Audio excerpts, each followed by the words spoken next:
Кабинетка кирер алдынан металл детекторы рамкасы аша чыгалар, үзләре белән ручка һәм паспорт. Чулпан Сөлейманова бердәм дәүләт имтиханын беренче тапкыр тапшыра. Чыгарылыш сыйныфы укучысы әнисе имтихан үткәрү технологиясе белән якынрак танышырга булган.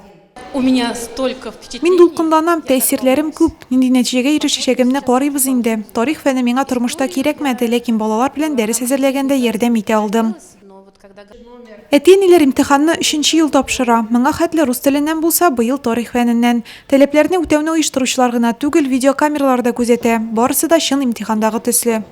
собираются обычно мотивированные родители, которые Гадәттә теләкләре булган мәктәп программасын онытмаган ата-аналар җыела, биремнәрне башкарып чыгалар. Рус теленнән хәтта иншалар язалар. Тарих буенча да тапшырып чыга алырлар дип уйлыйм. Я думаю, и с историей также справиться.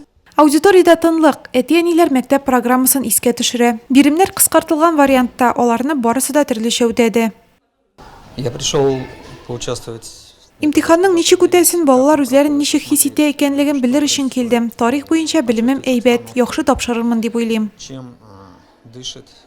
Бу көнне 14 кеше тарих фәне буенча үз көчләрен сынады. Аларның эшен махсус комиссия тикшерде. Ата-аналар үз нәтиҗәләре белән шул ук көнне танышты. Оештыручылар сүзләренә караганда, балалар канәгатьләнерлек. Катнашучыларның 3тән 1 өлешенең билгесе уртача дәрәҗәдән югары.